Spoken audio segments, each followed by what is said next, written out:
This is Thrive Perspectives, an ever-growing discussion about the issues and ideas that shape our lives, with your guide, Dr. Matthew Jacoby. Good morning, listeners. Welcome to Thrive Perspectives. My name's Stu, and I'm the host of your Thrive Today podcasts. We're so glad you've joined us for this episode of Thrive Perspectives as we look at the strong emotion and drive of desire. What do you really want? Not what you're supposed to want, not what you've been taught to want, but what do you truly long for? And what are you willing to release to pursue it? What if the thing you want isn't the thing you need? Can you ever really know yourself without surrendering your desires? These are big questions, so let's join Matt and Connell as we ask, can our desires be trusted? Are they a compass or a distraction? A whisper from God or a trick of the flesh? Good morning, Connell. Good morning, Matt. Morning. Thrive Perspectives.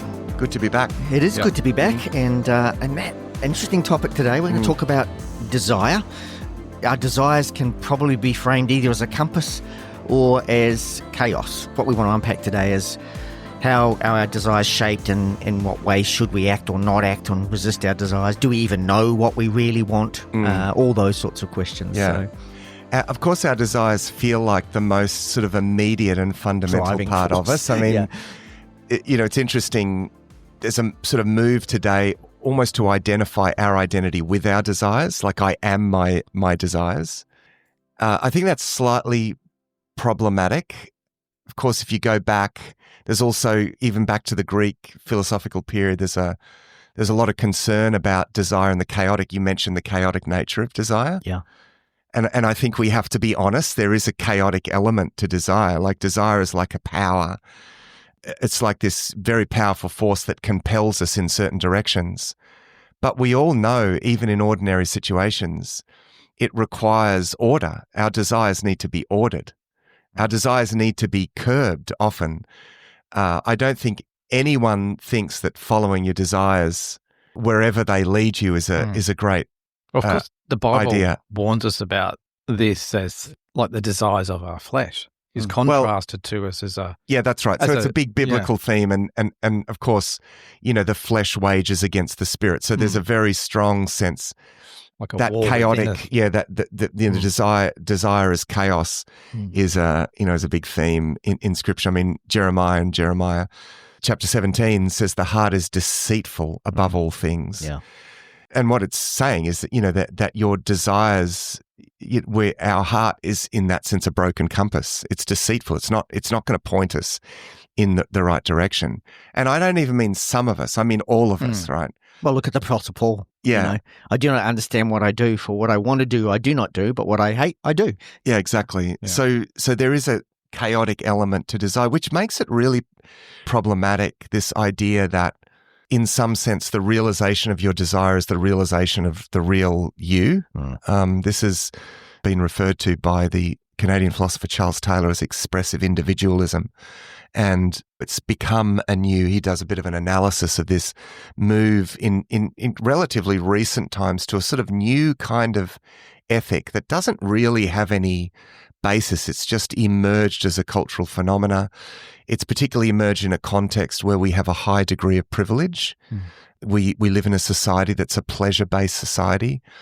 Of course, there's plenty of critique of this from Aldous Huxley's Brave New World, no leisure from pleasure, and already sensing the emergence of a pleasure-based society, and it's just going to feed our desires. And so there's lots of critique of this, but what's happened, particularly in the last 100 years, is that we have created a sort of ethic of, well, it's perhaps described an ethic of authenticity, again, to use a phrase of Charles Taylor's, who wrote a book called The Ethics of Authenticity, which is essentially a new kind of ethics, which is about you being true to yourself. So if you have a desire and a longing for something, then the realization of that is almost the realization of your true self, So in that light, any form of self-denial would be anathema, really, because it's an obstacle to you becoming the real you. Now, there's no philosophical basis for that in Charles Taylor, but this is just an emergent sort of cultural phenomena. Yeah, but we talk about the false self as if the true self is actually the thing that we need to discover. God actually deals with us as by getting rid of the false self. It may be our true self as far as our flesh nature, but it doesn't necessarily reflect our true self. Yeah, so there are problems with human identity, of course, but all of this discounts the fact that it was even in ancient Greek philosophy that there is something that we're meant to be. Yeah. Now, what we've fallen into, we've sort of essentially validated what was previously referred to as the naturalistic fallacy, which is what is as what should be. And this is where this ethic is really inconsistent. It's not no one is advocating this. I suppose in some senses people do. And the way that this is systematized is people say, well, as long as it doesn't interfere with anyone else, and if it makes if it makes you happy, that's the main thing. But again, there's a lot of critique of that, and we've talked about this, of that happiness, of happiness as a goal. And of course, the Jewish thinker Viktor Frankl, points out that very much happiness and purpose are completely opposed. You have to often sacrifice your happiness for higher purpose. Now, within the Bible, there is, very strong sense that we are a broken compass, and if you follow your desires, they are really going to lead you astray. Yeah. Don't ever follow your desires, for goodness sake. Now, this is even I feel, we've sort of Christianized this ethics of authenticity in our culture to the extent that it feels like it's God's job, for a lot of people feel like it's God's job to help me to realize my dreams and desires. God gave me this desire, so why wouldn't he help me to fulfill it? Now, this is very problematic. God gave you this desire. According to the biblical narrative, we're born with a broken compass, as it were. So what God put in our hearts is this powerful thing called desire, which is to draw us, the ultimate sort of fulfillment of desire is in relationships and ultimately in our relationship with him. Yeah. So not just in relationships, because that can go very wrong. It's your job to make me happy. That's where that can go, right? Yeah. So that goes really, really wrong when we divorce it from an ultimate desire for a relationship to live in confluence with God. Now, desire is of such a nature that it's never really satisfied. It shouldn't be satisfied, because we should never be satisfied that we have spent enough time with God or know God enough, or, desire is of such a nature to be insatiable, right? So that you keep coming back to the infinite source, so that, you move deeper and deeper into a relationship. So there's a problem with desiring objects and objectives, of course, because what happens is the more you desire something and chase something, the more the desire grows. And so by the time you achieve that thing, your desire has already outgrown that. So you never really get to a point of satisfaction. Now, that's good in relationships. I never get to a stage in my relationship with my kids where I think, I've sort of got to know them enough now. Yeah. I've had enough love from my kids. That's enough now. I'm satisfied. No, I'm always going to want to spend time with my kids. Right? So that's the nature of desire. But if I translate that to objects and objectives, if I set my desire on being successful, and I have desired that, and it's led me astray, and I've had to realize that, like, this is a mirage, man. Like, as soon as you get to a level of success, your desire has already outgrown that, and it just becomes obsessive.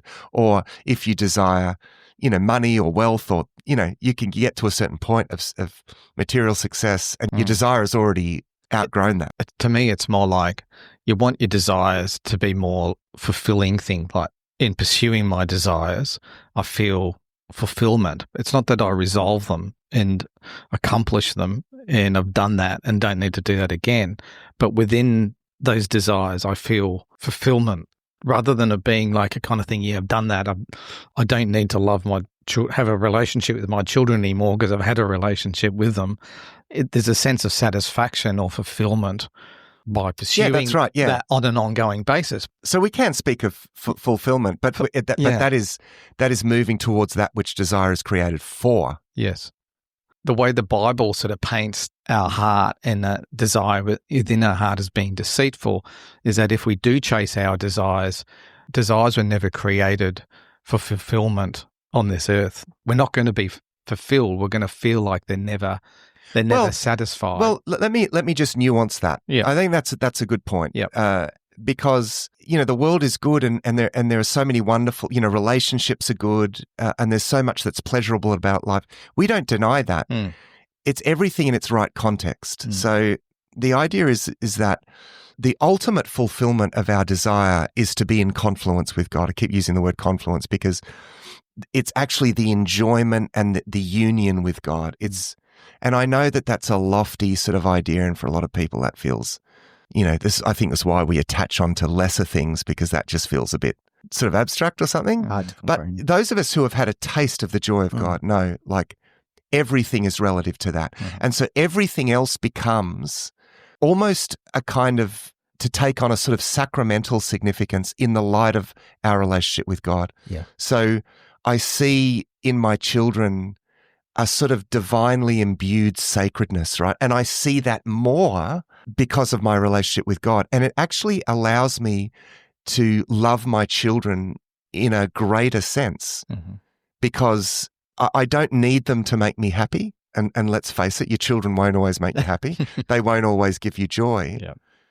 But there's a way of relating and loving people that requires you to be completely satisfied in God, and to have that level of elevation, and to love others as an outflow of your love for God, in the sense that in the light of God, people become enormously sacred. You experience people in a different way. You also experience objects in the world, in this wonderful world, as broken as it is, but full of so much goodness, right? You start to receive that not as just something in itself that gives you pleasure, but it takes on this sacramental significance. As I said, it's a gift of God, and it magnifies the enjoyment of those things. It's like, you're not going after those things because in the absence of God, you need those things to fill the void, which is what often happens. And so we get addicted to the happiness that we draw from things, which means we have to keep doing relationships, and we have to keep looking for that happiness. I mean, the sort of elusive search for happiness comes about as a result of the enormous gaping hole that's left by the absence of God. But in a situation of confluence with God, the more we become confluent with God and united with Him and enjoying God, the more free we are to enjoy the things in the world. If you need something, you can't really enjoy it for what it is. But we're not placing our hope in those things. I think you can enjoy it because you can hold it looser in your hand. Like, you haven't got everything, all of your stakes aren't invested just in that relationship. So if that relationship goes off the rails, your whole world collapses. The whole reason to live, I've failed, I'm failing as a person, I'm missing out. And it's like as if you've really got to hold on to these things and make sure that it's like if you get, say, lots of money. You get lots of money, then you get a fear of losing the money. It's a lot better if you can get lots of money and you can then go, well, I don't really care whether I have it or not, but I've got it and it's going to allow me to do some things and I can enjoy it. And if I don't have it tomorrow, that's okay. That's not what my hope is. Whether anyone can have that pure a heart towards money, I think. Absolutely. But that's kind of pinpoints the problem with our desires. But I think the looser that you can hold on to those kind of things, looser in the sense that that's not what my hope is in ultimately. I can deal with losing things better now with a stronger relationship in God, because irrespective of what happens or what I don't have now, it's not the end result. Spot on. And I think as for Christians, including myself, because I do this at times as well, as we can, though, use these desires as an anesthetic for a relationship that isn't quite where it should be with God at times. And so in an ethereal kind of sense, we can be desiring this relationship with God, but when we perhaps don't invest the time in that, we then go looking for other things, other desires that make us feel a bit better about that. Matt, you said at the start, we sort of, our desires are who we are. I actually think I've discovered that more about who I am when I sacrifice my desires. Yeah. I actually can look back and go, man, now I've learned a whole lot about myself when there's something I think I really want and I go, you know what, I'm not even going to go there. And that's an interesting one, because again, in our cultural context, the notion of sacrificing a desire is really countercultural. But again, I go back to the Greek period the reason why I go back to sometimes to those places is because it's like, this is not just the Bible that's saying this. Like, really thorough, logical thinkers have thought through this stuff just on the power of what we might refer to general revelation or common grace. They've understood these things, and Plato famously recognized that there are lower and higher desires. And he talked about, 3 parts of the soul. There's our appetite. Above that is ambition, and you might sacrifice an appetite for an ambition, right? So I want to eat cake, but I'm going to sacrifice that because I have an ambition, to look good or to be fit or something. But he also recognized you can't stop there. And in our day, philosophers do speak of first and second order desires. That's quite a common thing. And, talk about appetites and ambitions, and you might sacrifice. We totally recognize we have to sacrifice one for the other, right? Very often means that you have to sacrifice appetite for a certain ambition. But is that where it stops, right? Yeah. And essentially having just those two, and this is what Plato was trying to counter. He was trying to counter just the old sort of Homeric sort of hero ethic where people would sacrifice, even their lives for ambition, for honor, right? Achilles put himself in lots of dangerous situations to gain renown, to gain honor, right? That's ambition at work. Now Plato says, man, we need to have something higher than that, right? That's a dog-eat-dog world then, right? If ambition is the higher, think of what that does to society. Yeah. If that's the highest level, right, and it's all about me step on exerting, everyone. Exactly. and that means I need to be better than you, and I need to be noticed more. And actually, to be honest, that's the society that we've got, right? So, Plato insists, and Christian theologians in the Christian era certainly agreed with him on this, and Augustine was one who agreed on this. There's something higher than appetite and ambition. And for that higher thing, we need to sacrifice both ambition and appetite. Of course, theologians describe that in slightly different significantly different ways to what Plato did, but the recognition that there's something higher. Now, of course, we would describe the higher thing as being consecrated to God, as union with God, what I've described as confluence with God. That's the highest. It's being one with God. It's reflecting the divine image. So what that means, there's a higher self, a holy self that is we're above all other creatures. We're not meant to just be like animals. We're not actually even meant to be the head of the herd, so to speak. Even that's got to be, Jesus sacrifices that, right? Yeah. Whoever wants to be great among you should be your servant. He turns the whole thing upside down. So he turns that whole Homeric sort of ethic completely upside down. If you want to be great, and first century, Roman society, they were obsessed with greatness, being a great person and having renown. And no, Jesus says, no, we're getting rid of that for something higher. There's something even higher than that, right? Think about the Apostle Paul. Brilliant example of this. He would have had wealth. He would have been fairly well off. Man, he had renown. He was a student of Gamaliel. He was respected. He had position. His trajectory was looking good. Have a family, establish a lifestyle, be respected, be a respected leader in the Jewish community. He gives all of that up. But isn't this what we're called to? This dying to self. Jesus himself says, whoever. You need to lose. Well, this defines that. Essentially, what does that even mean? Yeah. And it's essentially, and you refer to the false self. It's the self that we create in our ambition. It's the self of our ambition that needs to be sacrificed. Yeah. And this is the thing. It's actually in that third level. I'm going to just use Plato's framework just because it's useful. So I'm going to talk about that third and higher level of being set apart. The biblical word for this is holy, to live in consecration to God. This was Paul's, he gives up. And there's no doubt he would have had a desire to have a family and a desire to live comfortably. And man, he suffered so much. He did that. He denied himself for the sake of a higher form of life, which was being completely devoted and committed to God and God's purpose, set apart, holy, consecrated to God. But that means saying no to these very, very powerful drives. And I think we've all, it's first of all the drive of appetite. Yeah, anyone that's tried to go on a diet or even things like sexual desire. I mean, these are very powerful drives. And then you go to ambition. I mean, even there, it's the drive to validate yourself, to build your identity, to be noticed. These are drives that, and this is the interesting thing about these drives. They're quite tyrannous. And I would say, if you are only going to have those two levels, appetite and ambition, I would say you're not free. You're not free because those drives are tyrants. And here's a definition of freedom for you. I believe freedom is the power to say no to self. That's freedom. Because I think in our cultural context, we see freedom as the freedom to realize your desires. I don't see that as freedom at all, right? Because those desires are tyrants. Like you live in a state of exhaustion trying to fulfill your ambitions. And it never satisfies us. I mean, it's good to say we commit ourselves to God and we want to get in confluence with God, but still day to day, we have to make decisions about things that we feel desires of our heart. Is this something that is God ordained, or is this something that's just in my heart?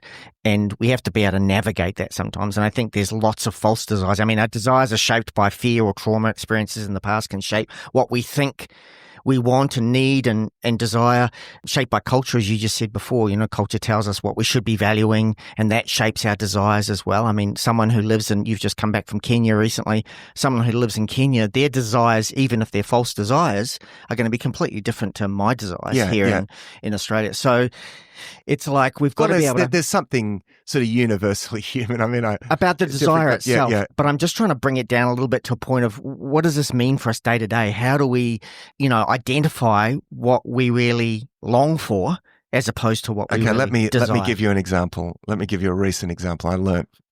It's just a tiny little micro moment, right? As you know, my dad died recently, and around the time I was up in Cairns at my dad's house, and it was an important time for us, as a family. And anyway, there was this guy, a neighbor, who was, over, and he felt quite connected with Dad, and he just wanted to be there. He wanted to hang. I didn't really know this guy, and I found it quite like just having a stranger there in that space. I just felt like, oh, come on, man, like give us some space as a family to grieve through this, and I just, I don't really have the energy to really connect with you. You know what I mean? Like I'm emotionally exhausted. And he wasn't showing probably a lot of awareness, sort of self-awareness with that. And come on, give these folks some space. And I think anyone would say that's completely reasonable, right? So I was a bit sort of grumpy at this guy. And many people would say I probably had a right to feel that way, right? That's natural that I would want to, can we just be with my family, right? Yeah. Anyway, I just had this moment where I checked myself. Hang on, there's no situation where I'm exempt from something higher. And I need to love this guy, which means honoring him as sacred, even in this moment. I need to actually sacrifice this desire right now. I mean, and you think, surely I have a right to grieve. I wanted to grieve with my family. That's a pretty fundamental sort of desire, right? I thought, no, so I went up, I said, let me make you a coffee. He said, oh, what? Really? Like, he was quite, I said, no, I'll make you a coffee. Come on, and so I went over and I made him a coffee, and he came over and we started chatting, and, said, so how is this? It's obviously big, for you as well, isn't it? And it was like that the conversation just led to this amazing place. This is a guy who had been exploring faith for decades and never quite understood the nature of the Christian faith. And I had this amazing conversation with this guy. And I actually shared about some of the things that I prayed through with Dad. And this was very significant for this guy. Yeah. And this is the interesting thing.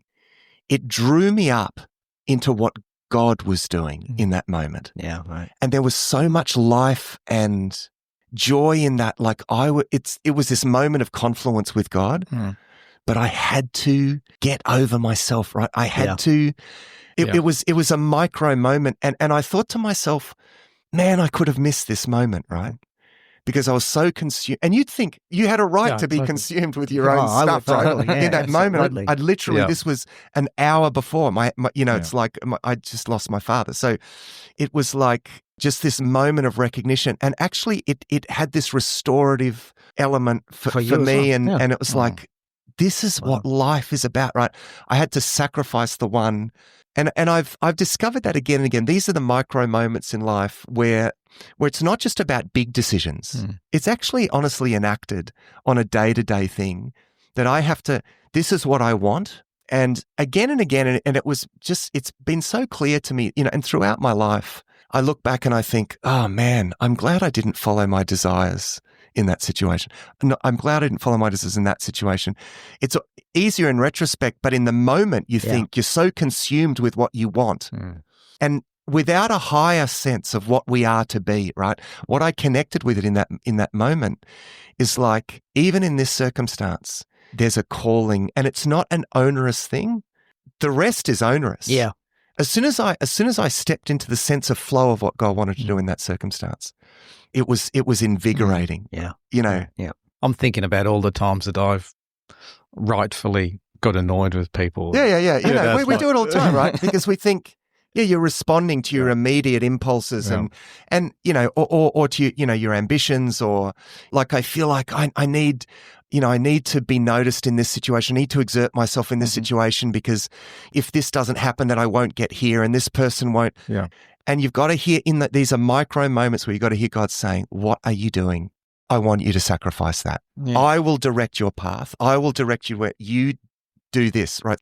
And I've gotten that wrong too many times. But that's kind of liberating, though, because you're not the big picture planner here. You're not That's right. Yeah. project managing your life.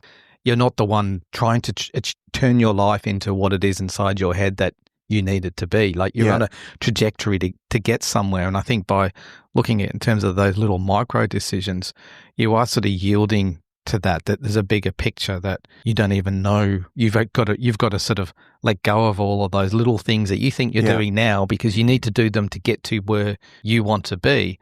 But the where you want to be isn't the thing that you're doing. That's the part that God's doing. So once you yield all those little decisions, in some ways life gets simpler, because the stakes aren't as high with all of those little decisions that you make. You just got to keep being prepared to sort of like push them to the side and then lean back into God in difficult situations. When things get hard for me, I always feel a pressure to almost even push God away a bit, because I've got to deal with this. I might go into panic mode or stress about something, and that kind of consumes me, because I think I've got to fix this. And maybe I get angry with God as to, why did you not fix it, or what's going on here? And then there's making a decision at that point. I'm actually not going to worry or stress about it in itself. I've got lots of good reason to think how this could turn out really horribly, but I'm actually just going to, instead of trying to fix it, just withdraw back. Yeah, and often, I mean, God. your desires in that circumstance are going to be to try and control, try to manage, and our desires lie to us. This is the thing. Our desires, they're not guided by reason or revelation or truth. They just, as we've said at the start, they're somewhat chaotic. I mean, here's another, example of so many conversations I've had with people who have fallen into relationships that it's just like, because it's so consuming, it's the guy that falls in love with someone in like that's not their partner, and it's just like, it's just made me realize I'm just not happy in my marriage, and now I'm just so and they're so consumed with the giddiness of being in love that it's almost impossible to see, how could this just seem so right, right? It seems so, how could this be, and this is my chance at happiness, and isn't that what life's all about? And of course, no, because we're not just talking about little impulses here. Desire can be absolutely all-consuming, and particularly when it comes to these, relationships. And of course, I mean, this sort of stuff happens all too often where, when marriages break up because of, romantic attachments to other people. So we need to accept that that's just going to happen. It's not like I feel like that's the first sort of antidote to this. is recognize it is completely natural that this will happen, Yes. right? Like, please, let's everyone understand. This is why boundaries are really important. And the fact is, it's going to feel all-consuming in the moment, but that's the nature of desire, right? Desire is such an immediate thing that possesses you in the moment, right? But you've got a freedom that you've got to exercise.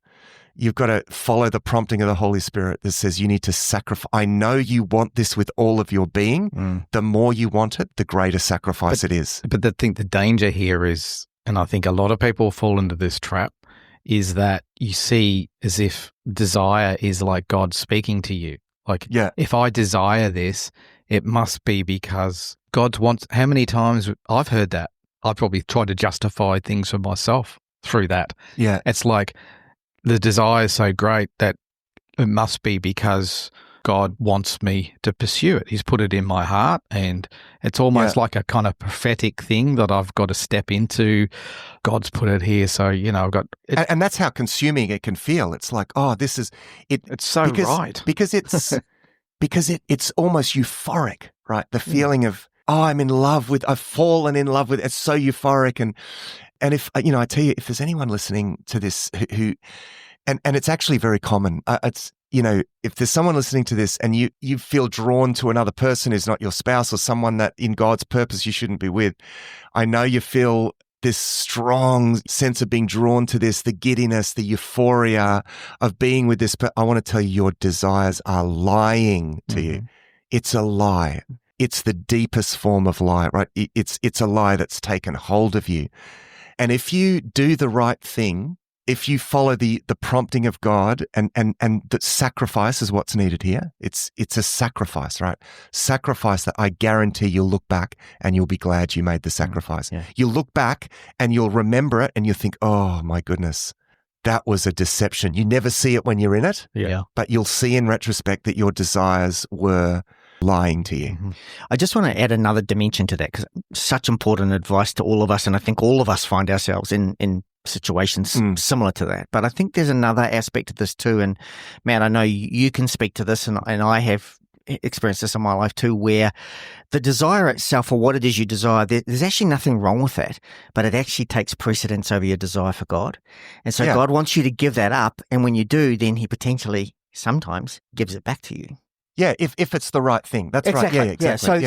So there are desires that in a sense there's nothing wrong with the desire in itself, but it becomes so consuming that God's kind of shut out, and he's not going to allow you to realize that desire until you actually lay it down, in a sense. Yeah, good point. Yeah. And then he'll maybe, if it's in part of his plan purpose, he'll give it back to you. But you'll receive it back with a completely That's right. That's what I was going to say. And in a way, when you receive it back, you'll be free to enjoy it. Yeah. It won't be something that you need. Yeah. And it's such a difference. To really enjoy something requires freedom from it. Right. I mean, and we know this in relationships that are codependent. When relationships become codependent, that becomes a problem. Codependency is now there's the right kind of ways in which we should rely on each other, but you need to be free from codependence on another person to be free to just enjoy the relationship with that person. Right. Yeah. So I'm not dependent. For some people, let's just unpack codependence. Just give us what indicates codependence. I know that's a very broad thing, but I'm going to push it here because I'm not a psychologist, but it's where you can't really cope without that person, where, that person almost becomes a crutch for you. You can't really cope. You're not comfortable in and of yourself. You can't disagree with them. They can't disagree with you. Often they can be very turbulent relationships because the two people because it's filled with frustration. It's like because a control essentially as well. Yeah, because essentially you need that person so much, but they're never going to live up to what to what you need, and so codependence actually destroys a relationship. But there's no freedom in the relationship because you can't cope if the relationship breaks down. That's it. So you've got to make sure that it's a lot healthier for two people to enjoy a relationship but not feel that they have to be in that relationship for them to satisfy themselves. I mean, I guess anything is like in marriage, you are locked in to that relationship. But that commitment, the commitment to another person. You made it freely, didn't you? Yeah. I mean, this is why, there are people, of course, who think that marriage is not a good thing because it curbs freedom, right? Yeah. But commitment, I mean, God makes a commitment to us and we make a commitment to God, and freedom can be exercised within that because, freedom is the devotion to a higher purpose, and that can include devotion to a person. So it's a freedom to do what is right. Like codependence is a problem because, I'm essentially dependent on the other person for my sense of security, my sense of happiness, my sense of Self-worth. And as I said, that ends up undermining relationships.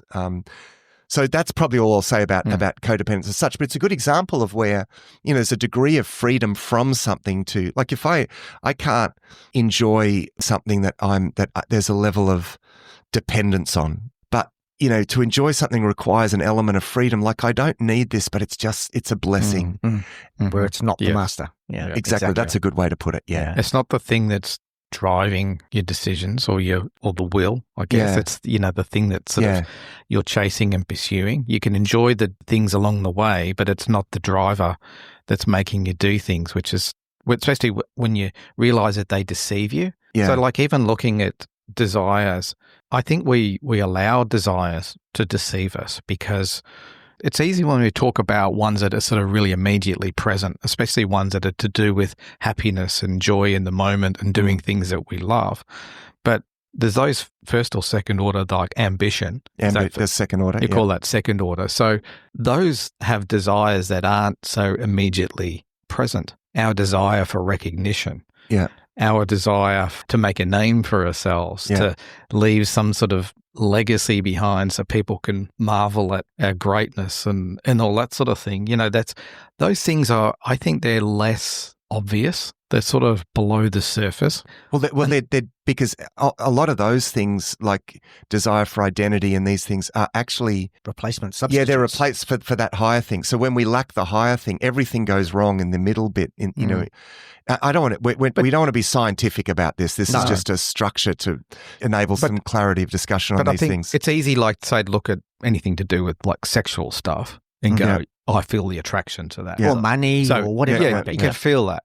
But lurking behind the scenes, and I think this is really deceptive, is those desires that drive us so much towards, having even a sense of purpose, that we're trying to do things that kind of create that for us or that allow us to be recognized to other people, like some sort of sense of greatness. And whenever I look at a lot of the things that drives me, I can see those kinds of things that sort of work in the background. And it's almost like you go, I want to do this. But then you kind of go, but why do I really want to do this? They drive us in a very deep, deep sense, And I think as Christians, then we can even spiritualize those things.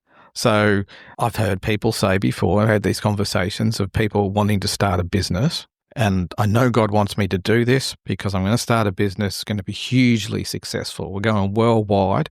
And with that, I'm going to use my business also as a platform to bring people to God.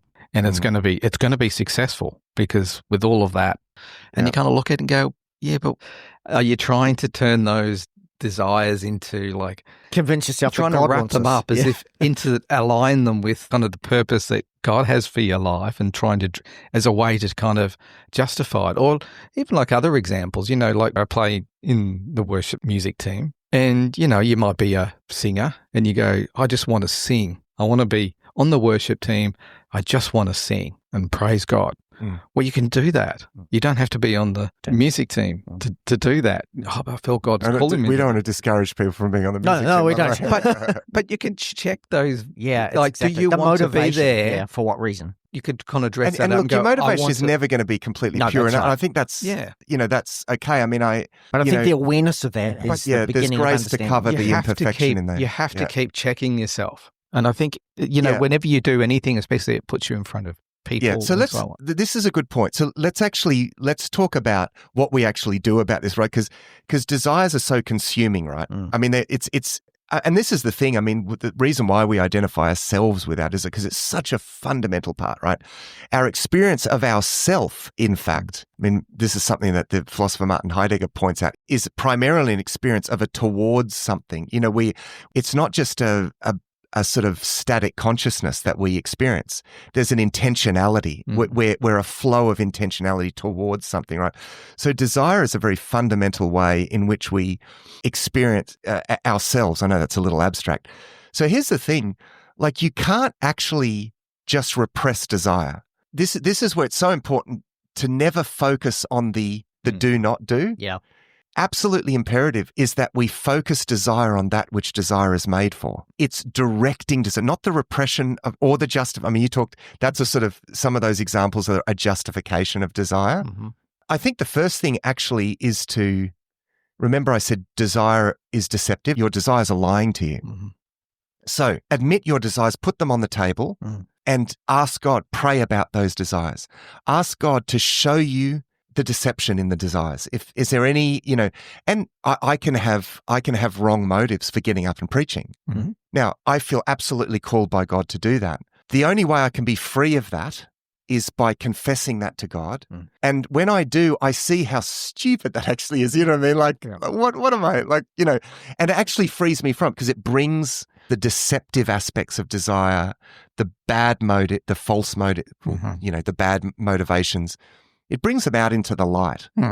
And it's like, do I really want, I mean, is this really, it's that, shedding light on desires, I think is a really good first step. But rather than just repressing the desire, the reason why our desires break out, if you take a canister and you boil water in that canister, the canister is going to blow up, right? Yeah. There has to be a release valve, and the power of desire needs to be spent on the pursuit of God. I mean, and I know that sounds, it's going to sound annoyingly sort of spiritual for someone, but please, when you realize the level of contentment and joy of God, you realize, this is, I mean, it's the writer of Psalm 73 saying, whom have I in heaven but you, and the earth has nothing I desire besides you. Yeah. There is freedom in that, right? There's a level of joy that you have in God. The Lord is my shepherd, so I shall not be in want. Not because he gives me everything, not because I'm rich and because I have the best of everything, but because I have the Lord as my shepherd. And so the power of the wanting, it's funneled in the direction it was made for. And then I can come back to the other things in life. Yeah. And actually, I enjoy those things in relationship with God. I can actually be more present to the pleasures of this world in a free and more liberated way, and to enjoy those things more, actually, because I'm liberated from them. I think that's the key. And then I'm more able to make the sacrifices because, okay, yes, I want this, but you know what? I want this other thing more. I want to walk with God. And, I mean, my experience is not that my desires don't, I mean, I always have this sense like there's this chaotic power within me that needs to be subdued. Sin is crouching at your door. It desires to have you, but you must master it. Genesis chapter 4, God says to Cain. And it's a continuance of the idea of rule the earth and subdue it, right? This is your job, right?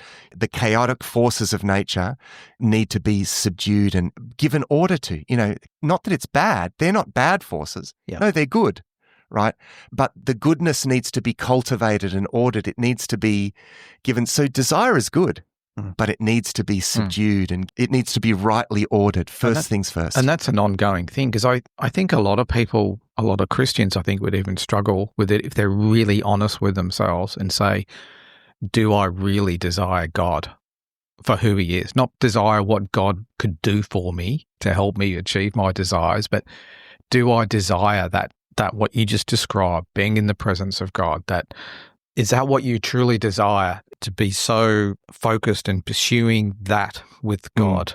I know that I sort of flip-flop in and out of that so easily. So I have those moments and I think this is what I want, but then I'll get swept away on something that's got my attention. I could be working on other projects and sometimes I can get so involved in it. Yeah. That my mind I just want to get back to it. I want to keep working on it. I want to keep seeing the outcome here and think, I haven't really spent any time with God today. I'll do that tomorrow, and it goes on. And this is the ordering. This is where the ordering matters. It makes you realize, do I really desire you, God? And then I will come back to God and go, oh, actually, this is what I really want. But it's like you keep going round and round in that circle. And I think it's fair to say, people say, well, this is what I desire. And again, I mean, we don't really know what we want. This is the thing. We don't really know what we want.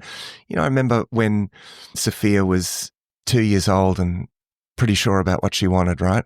Those you've had toddlers. We had a bowl of wasabi peas on the table, right? Blow your head off wasabi peas, but nice and bright green. Looked yummy, right? Give me one of those. I want it. I want it. No, you don't want it. No, I want, all right then, have a try of one. Well, you can imagine how that went, right? Yeah. So many times I've, like the weight of regret of people who followed what they want and they looked back on their lives and realized that was so stupid. Yeah. Further to that, I think, and this can be at a very high level and a relatively day-to-day low level, so often we think what it is that we desire is going to satisfy us. And after we've appropriated that, we suddenly realize it doesn't. And we don't know. And then we can't even enjoy, as you said before, the thing that we've appropriated because we've realized, oh, actually, now I've got to find something else, in this constant cycle of that. I think the other key thing, and we'll wrap up fairly soon, Matt, is I think back to Abraham.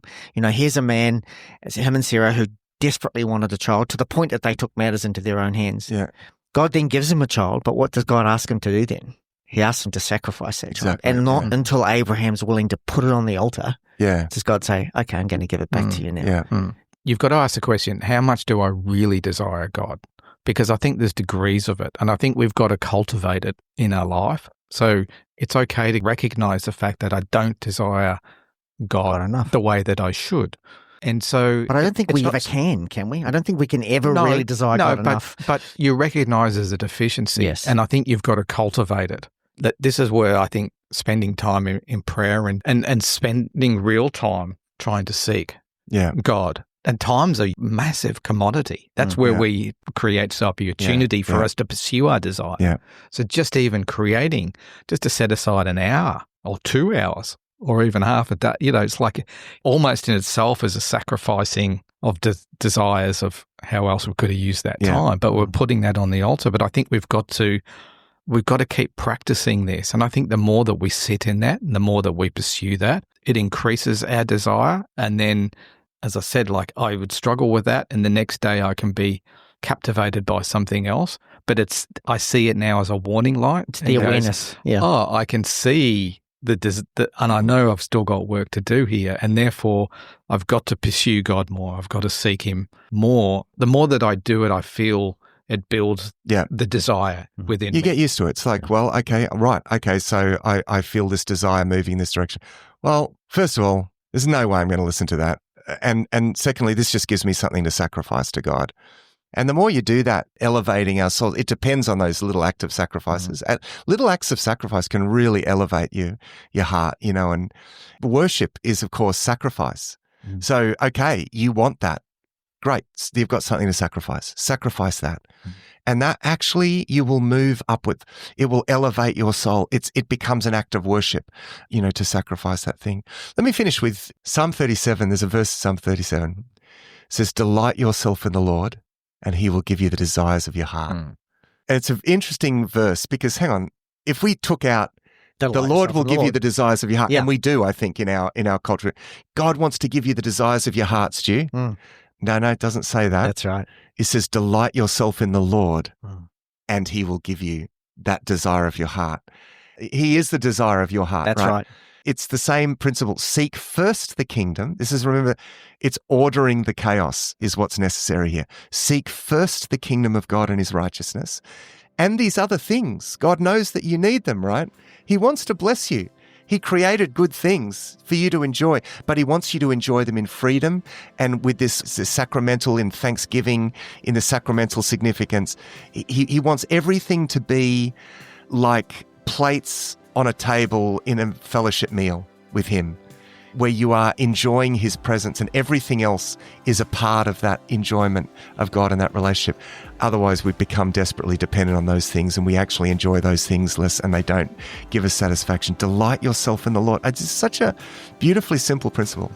Seek first the kingdom and these other things will be given to you as well. Delight yourself in the Lord and He will give you the desires of your heart. Thanks for joining us for this episode of Thrive Perspectives. Our hope is that these discussions will challenge you to look at life from a new perspective. You'll find all our resources at the Thrive Today website, thrivetoday.tv. If there's a topic that you'd like us to discuss, please email us. Our email is contact@thrivetoday.tv. Until next time, our prayer is that you will thrive.